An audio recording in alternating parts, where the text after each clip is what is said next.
সাহাবী গভীর রাত নুজুলে রহমতের সময় নিজের ঘরের ভিতরে ঘুমিয়ে আছে, হঠাৎ করে শুনে আওয়াজ আসতেছে বেলালের কণ্ঠে, হাইয়া আলাল জিহাদ, হাইয়া আলাল জিহাদ। এই প্রতিদিন বেলাল আযান দেয় রে, হাইয়া আলাস সালাহ, হাইয়া আলাল ফালাহ, কিন্তু আজকে বেলাল আযান দেয় হাইয়া আলাল জিহাদ, জিহাদের দিকে আসো। আল্লাহর পয়গম্বর যুদ্ধের ময়দানে অংশগ্রহণ করছে। কারা কারা যুদ্ধের ময়দানে যাবা? কাদের সন্তানকে শহীদের মা বানাইবা? কারা তাদের সন্তানকে যুদ্ধের ময়দানে পাঠাবে?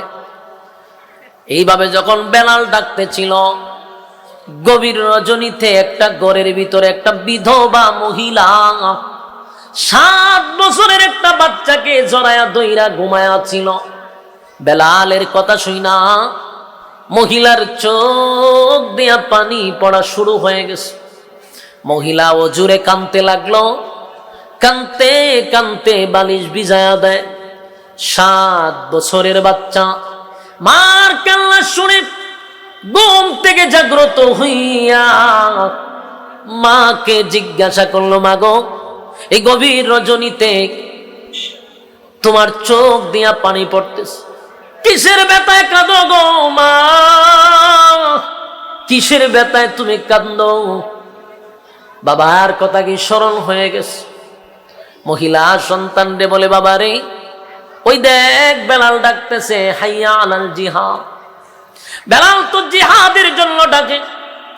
গত জিহাদে, গত যুদ্ধে তোমার বাবা যুদ্ধের ময়দানে গিয়ে শাহাদাত বরণ করছে। আমার স্বামী যুদ্ধের ময়দানে শাহাদাত বরণ করছে।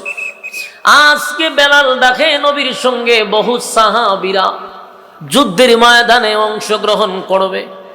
মদিনার কত মা তার সন্তানরে যুদ্ধের ময়দানে পাঠাবে। সন্তানরা যুদ্ধের ময়দানে শহীদ হওয়ার পরে কিয়ামতের কঠিন ময়দানে মদিনার কত মারা যুদ্ধের ময়দানে তার সন্তানকে পাঠানোর কারণে, সন্তান শাহাদাত বরণ করার কারণে কিয়ামতের কঠিন ময়দানে কত মা শহীদের মা হইয়া দাঁড়াবে।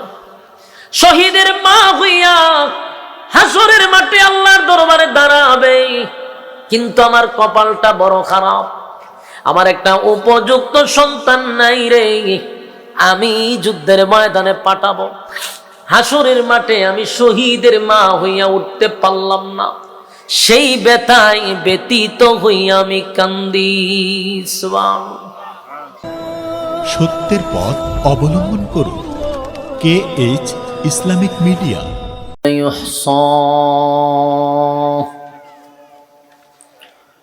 امتنانه باللسان ولا بالقلم ونشهد أن لا إله إلا الله وحده لا شريك له رباب باشان رباب وأشهد أن سيدنا وسندنا وحبيبنا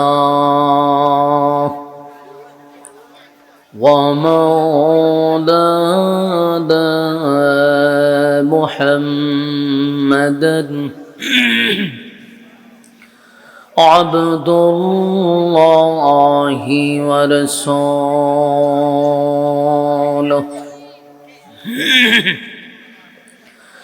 أرسله بالحق بشيرا ونذيرا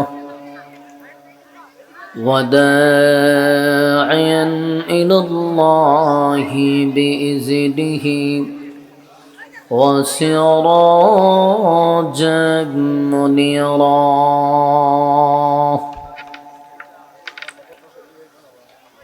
أما بعد فأعوذ بالله من الشيطان الرجيم বিসমিল্লাহির রহমানির রহিম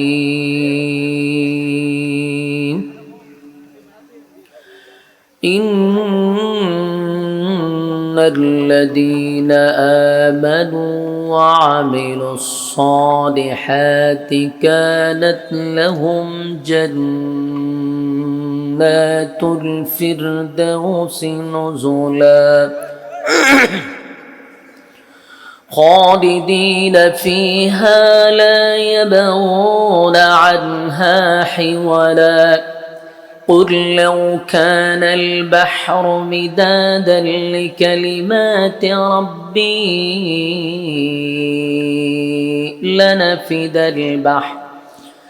لنفد البحر قبل أن تنفد كلمات ربي ولو جئنا بمثله مددا قل إنما أنا بشر مثلكم يوحى إلي أنما إلهكم إله واحد فمن كان يرجو لقاء ربه فليعمل عملا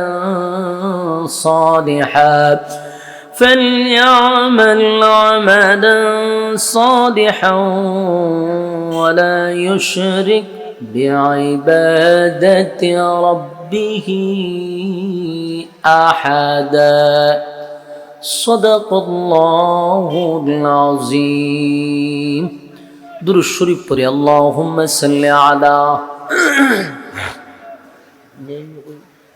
মুহাম্মাদিন ওয়া আলা আলি মুহাম্মাদ কামা প্রত্যেকটা মানুষের নামে নামে নামে আল্লাহ একটা করে জান্নাত বানাইছে। তাহলে ফেরাউনের নামেও জান্নাত আছে। কথা আগে বুঝার পরে পরে সাবজেক্ট মারতে না, আপনি তো আমার আগেই বুঝে আনতে তো ওয়াজ আমার করণ দরকার আছে না। ফেরাউনের নামেও আল্লাহ জান্নাত বানাইছে, নমরুদের নামেও, হামানের নামেও বানাইছে। পৃথিবীর প্রত্যেকটা মানুষের জন্য আল্লাহ একটা করে জান্নাত বানাইছে। এখন আসেন প্রশ্নে, সবার নামে নামে তো জান্নাত আছে, কিন্তু ফেরাউন কি জান্নাত পাবে? জান্নাত পাবে না। নমরুদ পাবে না। যতগুলা জালেম আছে জান্নাত পাবে না, কিন্তু এদের নামে জান্নাত ছিল, কিন্তু পাবে না। কেন? এই কেন হইল আমাদের আলোচনা। বলুন আলোচনা কি? কেন পাবে না? কেন? কারণ প্রত্যেকটা মানুষের জন্য আল্লাহ জান্নাত রাখছে, এতে কোনো সন্দেহ নাই। কিন্তু ঘটনাটা হইল, জান্নাত পাওয়ার জন্য যতগুলা কোয়ালিটি দরকার, একটাও যদি আমার ভিতরে না থাকে, আমি কি বাড়ি এই জান্নাত পাওয়া সম্ভব? আপনাকে গুলশানে বাড়ি দেওয়া হবে, আপনার কাগজপত্র, আপনার শিক্ষাগত যোগ্যতা সব কিছু জমা দিতে হইব।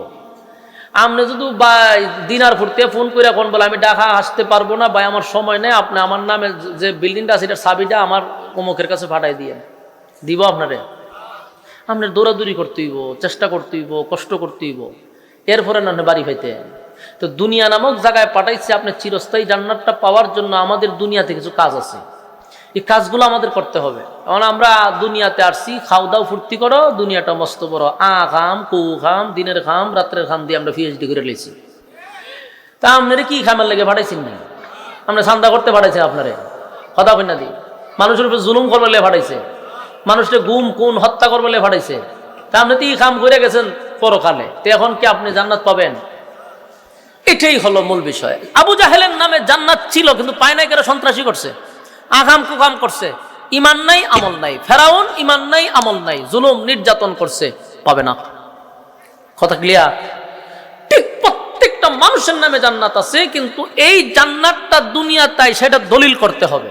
এই জন্য কিছু সময় দুনিয়াতে দেওয়া হয়েছে, 60 বছর 70 বছর, এই সময়টুকুই দিছে আমাদেরকে চিরস্থায়ী জান্নাতটা আমাদের নামে লিখে নেওয়ার জন্য। নিতে পারলাম না, আমরা সময় অন্যদিকে ব্যয় করলাম। তো আল্লাহ বলেন প্রথম শর্ত হলো তোমাদের ঈমান থাকতে হবে, এরপরে নেক আমল। ঈমান অ্যাকাউন্ট, বলুন ঈমান কি? অ্যাকাউন্ট। নেক আমল, অ্যাকাউন্ট যদি থাকে টাকা জমা হবে, অ্যাকাউন্ট না থাকলে টাকা জমা হইব নি? তো ঈমান যদি থাকে নামাজ ঢুকবে, রোজা ঢুকবে, ওয়াজ মাহফিল শুনতে আসছেন, সব নেক আমল ঢুকবে। ঈমান নাই, আপনি নামাজ পড়েন রোজা রাখেন, লাভ হইব নি? তার ঢুকার জায়গা নাই, অ্যাকাউন্ট নাই। আল্লাহ বলেন প্রত্যেকটা মানুষ নিজেকে ঈমানদার দাবি করে। এই যে এখানে যারা বসছেন সবার দাবি হইল আপনারা ঈমানদার, ঠিক না? ঠিক, সবার দাবি ঈমানদার। আপনি যদি দিনারপুরের সবচেয়ে বড় একটা বেনামাজিরে তাফাদা ধরেন যে ঈদের নামাজটা পড়ে না, আসেনি রকম, হেরে জিগায়েন আপনি, বলে তুই তো ঈদের নামাজও পড়ছ না, তোর মতো বেনামাজি তো আমরা দিনারপুরে নাই। আচ্ছা কত তোর ঈমান আসেনি? হে দেখবেন বুক তাফা দিয়া কইব আমি নামাজ না পড়লে কি হইছে, আমার ঈমান আছে, ঠিক না? ঠিক, লারা দিয়া কইব স্বাভাবিক ভাবে কইতো না, তার জজবইতে যে নামাজ না পড়লে যে ঈমান আছে। গাঞ্জা খাইয়া মুসলাল করলিছে, হেরে জিগায়েন, এখন গাঞ্জা খাইলে কি দিছে, ঈমান তো আমার ঠিকই আছে, ঠিক না? ঠিক, সুদ ঘুষ খায় কিন্তু ঈমানের ক্ষেত্রে হয় আমার ঈমান ঠিকই আছে। তাহলে হেও তো দাবি করছে ঈমানদার, কথা কই না? দি সুদ করে দাবি করছে ঈমানদার, ঘুষ করে দাবি করছে ঈমানদার, বেনামাজিও দাবি করছে ঈমানদার, অনামনে টুপিওয়ালা আমি টুপিওয়ালাও দাবি করছি ঈমানদার। তো দাবি তো সবার সমান, ঠিক না? বেটি দাবি দিয়া কেমন জান্নাত পাইবেন? এই যে আমরা দাবি করতেছি আমরা ঈমানদার, এই ঈমান দিয়া কি জান্নাত পাওয়া যাবে? আল্লাহ কি কইছে? ইন্নাল্লাযীনা আমানু ওয়া আমিলুস সালিহাত কানাত লাহুম জান্নাতুল ফিরদাউসি নুজুলা। আল্লাহ ঈমান এবং নেক আমল লইয়া আসো, আমি আল্লাহ ওয়াদা দিছি তোমাদেরকে জান্নাতুল ফিরদাউসের মেহমান বানাবো। দেখেন আল্লাহ দেওয়ার সময় সাধারণ জান্নাতের কথা বলে নাই। আল্লাহ জান্নাত দিবে সাধারণ জান্নাতের কথা বলে নাই। আল্লাহ বলছে তোমাদেরকে আমি জান্নাত দিব, জান্নাতুল ফিরদাউস। সুবহানাল্লাহ। আল্লাহর ওয়াদা আমি তোমাদেরকে দিব, কিন্তু বান্দা তুই আমার কাছে দুই জিনিস নিয়ে আসতে হবে, ঈমান নেক আমল। কথা কয় না? কিন্তু দাবি যে করি আমরা ঈমানদার, এই দাবি লইয়া না, এই ঈমান লইয়া না। আমরার ঈমান যে দুর্বলের দুর্বল, আমরা ঈমান বিক্রি করি সকাল বিকাল, সকাল বিকাল ঈমান বিক্রি করি। কোনো সময় রং সার কাছে বিক্রি হই, কোনো সময় 500 টাকার কাছে বিক্রি হই। গরু ছাগল যেভাবে বেচা কিনা হয়, বুডের আগে এইভাবে মানুষের বেচা কিনা করে। ঈমান আছে না গেছে? দাবির বেলাতে খুব শক্তিশালী, আমি ঈমানদার। আল্লাহ বলেন এই ঈমান নিয়ে চলবে না। ঈমান কিভাবে? আল্লাহ কোরআনে বলছে আমিনু কামা আমানান নাস।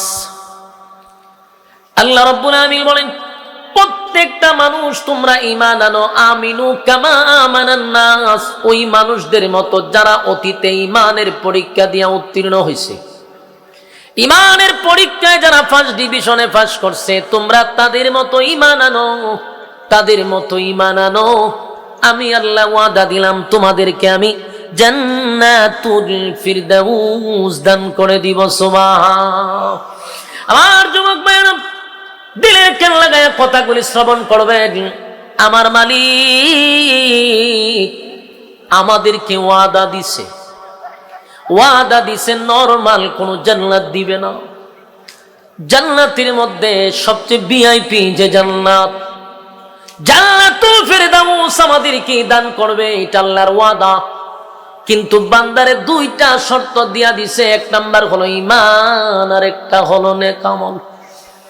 দুই শর্ত বান্দা তোরে দিলাম, তুই শুধু দুইটা শর্ত মাইনা কবরে আমি আল্লাহ ওয়াদা দিছি জান্নাত দিব। বলুন আল্লাহর ওয়াদা কি লরে সরে?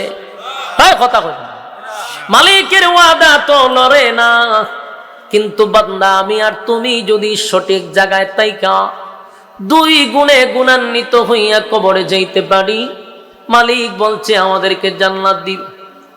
তবে আমাদের যেই দাবি আমরা ঈমানদার, দাবি নিয়ে ইমানদার দাবি করলে চলবে না। সুদখোরেরও দাবি ইমানদার, ঘুষখোরেরও দাবি ইমানদার, জেনাখোরের দাবি ইমানদার, বেপরদাওয়ালার দাবি ইমানদার, চাঁদাবাজের দাবি হলো ইমানদার। এই দাবি দিয়া তো জান্নাত পাওয়া যাবে না।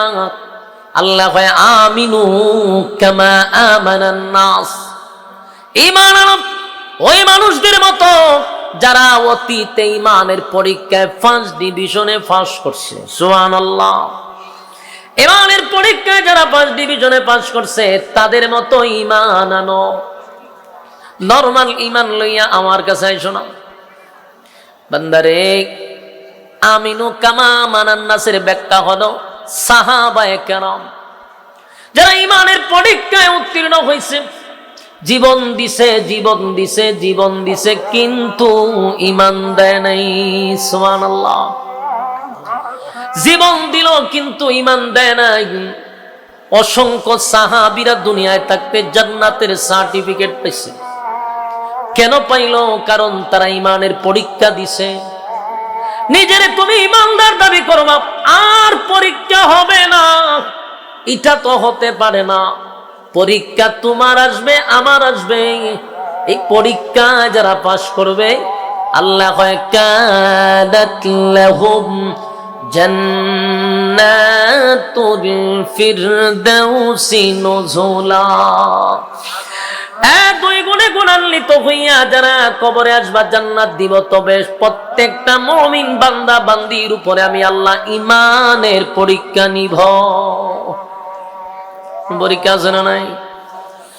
আপনারা কি বুঝতে চান কথা? বসেন, এখানে আজান হইব আমার পরে, এখানে আজান হইব, নামাজ হবে, একটু সময় বসেন আমার যুবক ভাইরা। তাহলে এখান থেকে স্পষ্ট হয়ে গেলাম, যদি আমরা দাবি করি ঈমানদার, তাহলে আমি নারী হই আর পুরুষ হই, ঈমানের পরীক্ষা আসবে। আর সেই পরীক্ষায় তোমাকে আমাকে পাস করতে হবে। যদি পাস করি, আমার মালিকের ওয়াদা ঠিক, মালিক জান্নাত দিবে। এখন ঈমান আনতে হবে তাদের মতো যারা অতীতে পরীক্ষা দিয়া পাস কইরা রেজাল্ট পাইছে 100 থেকে 100। আমরা তাদেরকে ফলো করব, তারাই আমাদের আইডল, তারাই আমাদের আইকন, আমরা তাদেরকে ফলো করব। সাহাবায়ে কেরাম ঈমান দেয় নাই, জীবন দিছে জীবন দিছে। আর আমাদের ভিতরে ওই জান্নাতটা পাওয়ার জন্য আকর্ষণ থাকতে হবে। কথা হয় না? কোন জিনিসের প্রতি যদি আকর্ষণ না থাকে, এটাকে হাসিল করা সম্ভব? ওই কথা কই না দি, গাছে একটা আম পাকছে, ওই আম দেখার পরে আপনার ফটোমিটার ভিতরে উপরে লুভ আসে, ঠিক নেই? এরপর আপনি কতক্ষণ তাকায়া চিন্তা করেন যে এটা কিভাবে এই আমরা পারা যায়। এখানে দাঁড়াই আপনি প্ল্যান করেন, এটার প্রতি আপনার লুভ ঢুকে গেছে। লুভ ঢুকার কারণে আপনার মাথায় প্ল্যান আসছে। এই প্ল্যান কাজে লাগায়া গাছে উঠলেন, ওইটা আম পারলেন, পারার পরে এটা ছিললেন, তারপরে খাইলেন, তৃপ্তি পাইছেন, ঠিক না? তো প্রথমে যদি গাছের আমের প্রতি লোভ না যেত, এই আম কি গাছের থেকে আমরা হাতে আইতো? কথা দিয়ে কন্যা। ঠিক তেমনি ভাবে জান্নাতের প্রতি আমাদের লোভ থাকতে হবে, আকর্ষণ থাকতে হবে। যখন জান্নাতের প্রতি লোভ ঢুকে যাবে, তখন আমার কাজ শুরু হবে, জান্নাতে যাওয়ার জন্য কাজ শুরু হয়ে যাবে। কিন্তু লোভ নাই, আকর্ষণ নাই, তা আপনি আকাম কুকামের পিএইচডি করবেন। জান্নাতের প্রতি যাদের লোভ নাই, আকর্ষণ নাই, এরাই আকাম কুকামের পিএইচডি করে, এরাই খুন খারাপি করে, এরাই মানুষের উপরে জুলুম করে, এরাই অন্যায় ভাবে অনেকের সম্পদ আত্মসাৎ করে, ঠিক না বে ঠিক? তো আপনার জান্নাতের প্রতি লোভ থাকতে হবে। আমার যুবক ভাইরা, সাহাবায়ে কেরাম জান্নাতের প্রতি তাদের লোভ ছিল। জান্নাত পাওয়ার জন্য তারা পাগল ছিল। সুবহানাল্লাহ। দেখেন একজন মহিলা, নবীর সাহাবী, জান্নাতের প্রতি এই মহিলার কতটুক লোভ, কতটুক আকর্ষণ। এতটুক বললেই বুঝতে পারবেন সাহাবীদেরকে কেন ফলো করার কথা বলছে।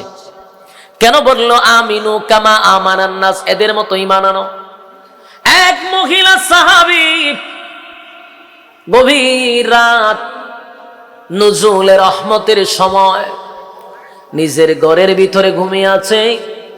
হঠাৎ করে শুনে আওয়াজ আসতেছে বেলালের কণ্ঠে, হাইয়া আলাল জিহাদ, হাইয়া আলাল জিহাদ। এই প্রতিদিন বেলাল আযান দেয় রে, হাইয়া আলাস সালাহ, হাইয়া আলাল ফালাহ, কিন্তু আজকে বেলাল আযান দেয় হাইয়া আলাল জিহাদ, জিহাদের দিকে আসো। আল্লাহর পয়গম্বর যুদ্ধের ময়দানে অংশগ্রহণ করছে। কারা কারা যুদ্ধের ময়দানে যাবা? কাদের সন্তানকে শহীদের মা বানাইবা? কারা তাদের সন্তানকে যুদ্ধের ময়দানে পাঠাবে?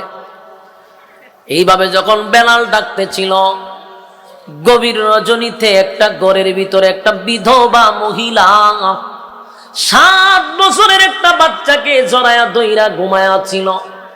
বেলালের কথা শুনা মহিলার চোখ দিয়া পানি পড়া শুরু হয়ে গেছে। মহিলা অজুরে কাঁদতে লাগলো, কাঁদতে কাঁদতে বালিশ ভিজায়া দেয়। 7 বছরের বাচ্চা মার কান্না শুনে ঘুম থেকে জাগ্রত হইয়া মাকে জিজ্ঞাসা করলো, মা গো, এই গভীর রজনীতে তোমার চোখ দিয়া পানি পড়তেছে, কিসের ব্যথায় কাঁদো গো মা? কিসের ব্যথায় তুমি কাঁদো? বাবার কথা কি স্মরণ হয়ে গেছে? মহিলা সন্তান রে বলে, বাবা রে, ওই দেখ বেলাল ডাকতেছে হাইয়া আলাল জিহাদ। বেলাল তো জিহাদের জন্য ডাকে। গত জিহাদে, গত যুদ্ধে তোমার বাবা যুদ্ধের ময়দানে গিয়ে শাহাদাত বরণ করছে। আমার স্বামী যুদ্ধের ময়দানে শাহাদাত বরণ করছে। আজকে বেলাল ডাকে নবীর সঙ্গে বহু সাহাবীরা যুদ্ধের ময়দানে অংশগ্রহণ করবে। মদিনার কত মা তার সন্তানরে যুদ্ধের ময়দানে পাঠাবে। সন্তানরা যুদ্ধের ময়দানে শহীদ হওয়ার পরে কিয়ামতের কঠিন ময়দানে মদিনার কত মারা যুদ্ধের ময়দানে তার সন্তানকে পাঠানোর কারণে, সন্তান শাহাদাত বরণ করার কারণে কিয়ামতের কঠিন ময়দানে কত মা শহীদের মা হইয়া দাঁড়াবে। শহীদের মা হইয়া হাসরের মাঠে আল্লাহর দরবারে দাঁড়াবে। কিন্তু আমার কপালটা বড় খারাপ, আমার একটা উপযুক্ত সন্তান নাই রে, আমি যুদ্ধের ময়দানে পাঠাবো, হাসরের মাঠে আমি শহীদের মা হইয়া উঠতে পারলাম না। সেই ব্যথায় ব্যতীত হইয়া আমি কান্দি। সুবহানাল্লাহ। আমার যুবক ভাইয়েরা কথা কি বুঝতেছেন? এই মহিলার জান্নাতের প্রতি তার কত আকর্ষণ, জান্নাতের প্রতি তার কত আকর্ষণ। 7 বছরের বাচ্চাটারে দাঁড়ে বসাইয়া কান্দে আর কয়, কিয়ামতের কঠিন ময়দানে কত মহিলারা শহীদের মা হইয়া আল্লাহর দরবারে দাঁড়াবে। আমি একটা কপাল পোড়া মহিলা, যে হাসরের মাঠে আমি শহীদের মা হইয়া দাঁড়াইতে পারবো না। 7 বছরের বাচ্চা মার চোখের পানি মুছে দেয়ার কয়, মা গো, কেন্দিল না, আপনার কান্না আমি বরদাস্ত করতে পারি না। ও মা, কিসের এত কষ্ট আপনার? আমি আছি না, আমি আপনারে শহীদের মা বানায়া দিব। আমি যুদ্ধের ময়দানে শহীদ হয়ে যাব, আর আমি শহীদ হয়ে গেলে কিয়ামতের কঠিন ময়দানে আপনি শহীদের মা হইয়া দাঁড়াবেন, আপনার চোখের পানি মুছেন। এই কথা শুনে মা চোখের পানি মুছে সন্তানরে জড়ায়া ধরে, বাবা রে, ছোট মানুষ তোমারে কি যুদ্ধের ময়দানে নিবে? বলে, মা গো, আমারে লইয়া নবীর দরবারে চলে যান, আমি আমার নবীরে বুঝাইয়া যেভাবে হোক আমি যুদ্ধের ময়দানে অংশগ্রহণ করব। একটা জবান বন্ধ রাখবেন না, আল্লাহু আকবার। 7 বছরের বাচ্চার ইমানের পাওয়ার, 7 বছরের বাচ্চার ইমানের পাওয়ার। ডাক দিয়ে বলে, মা গো, শুধুমাত্র কেবলমাত্র আমারে নবীর দ্বার প্রান্ত পর্যন্ত পৌঁছায়া দাও। মা সন্তানে লইয়া সকাল বেলা যুদ্ধের ময়দানে যারা অংশগ্রহণ করবে সেই লাইনে দাঁড়ায়া গেছে। সব সাহাবীরা যার যার মতো দাঁড়াইছে, যুদ্ধে অংশগ্রহণ করবে। হঠাৎ করে সাহাবীরা তাকায়া দেখে একজন মহিলা তার সন্তানটারে লইয়া পুরুষের লাইনে দাঁড়ায় আছে। সাহাবায়ে কেরাম বলল, মাগো এটা মহিলাদের লাইন নয়, যুদ্ধের ময়দানে কোনো মহিলা অংশগ্রহণ করে না,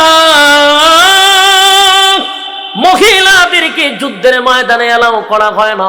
কেন দাঁড়াইলেন, কেন আসলেন?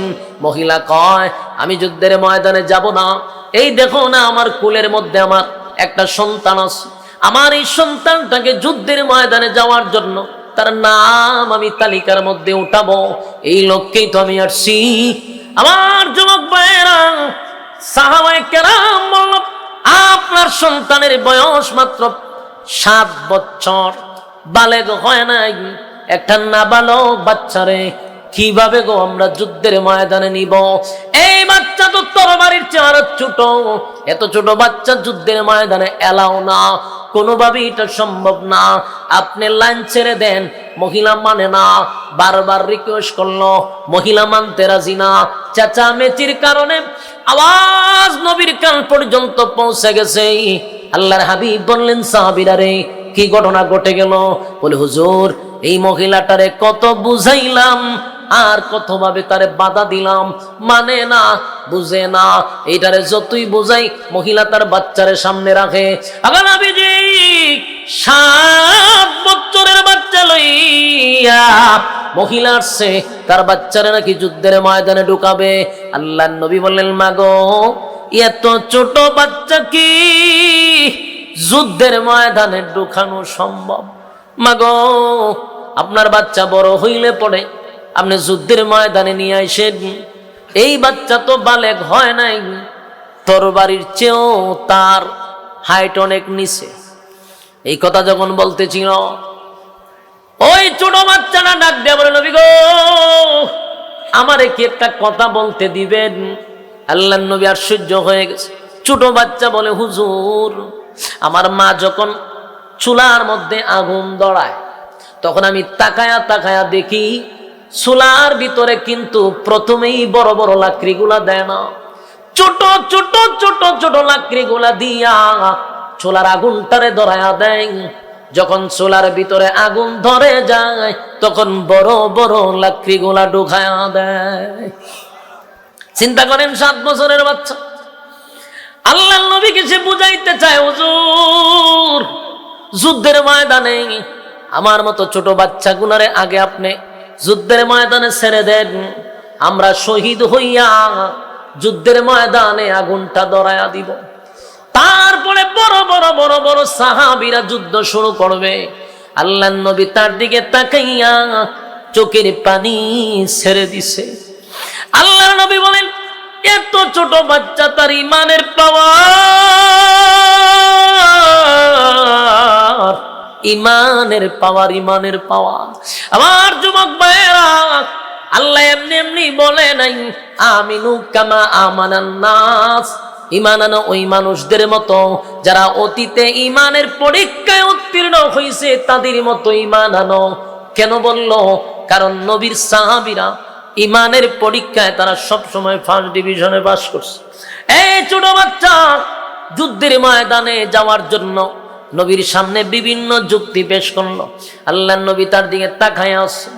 এবার নবী বলেন, মাগো আপনার সন্তান এখনো বহুত ছোট রয়ে গেছে, এই সন্তান দিয়া যুদ্ধের ময়দানে আমার কোনো কাজে আসবে না, ছেলেটা বড় হোক, পরবর্তীতে আপনি যুদ্ধের ময়দানে পাঠাইয়া দিয়েন।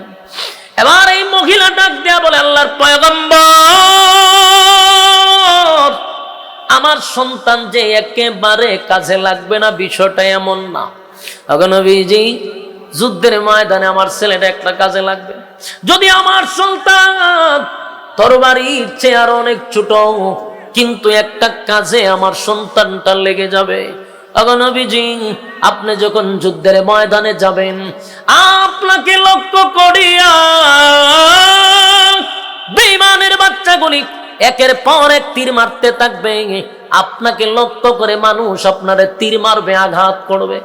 নবীজি তীরগুলা সরানোর জন্য, তীরগুলা আটকানোর জন্য মাঝে মধ্যে ডালের প্রয়োজন হয়, ডাল দিয়া তীর আটকাইতে হয়। ডাল দিয়া তরবারির আঘাত আটকাইতে হয়। আমার এই 7 বছরের বাচ্চাটারে যুদ্ধের ময়দানে আপনি ডাল স্বরূপ ব্যবহার করবেন। ডান দিকে তীর আসলে আমার সন্তানটারে এইভাবে ধরে রাখবেন, ডান দিকে তীর আটকাবেন, বাম দিকে তীর মারলে আমার সন্তান দিয়ে আপনি আটকাবেন, চতুর্দিক দিয়ে আপনাকে তীর ইমান কারে কয়, ইমান কারে কয়, ইমান কারে কয়। ইমানের এত পাওয়ার রে ওই সাহাবীরে আমার নবী বললেন, ছোট সাহাবী এখনো বালেগ হয় নাই, কিন্তু মহিলা যে যুক্তি পেশ করলো, আমার সন্তানটারে আপনি ডাল হিসাবে ব্যবহার করবেন, এই ডাল হিসাবে ব্যবহার করবেন, আমার শরীর আমার সন্তানের শরীরটা জাজরা হয়ে যাক, অসুবিধা নাই, কষ্ট লাগবে না, কিন্তু নবীর শরীরে আঘাত লাগতে দিব না। এই ভালোবাসা, নবীর প্রতি প্রেম দেইখা নবী অজুরে কানতে লাগলেন আর বললেন, মালিক এত ছোট বাচ্চার ইমানের পাওয়ার, আমি নবীর প্রতি তার এত ভালোবাসা।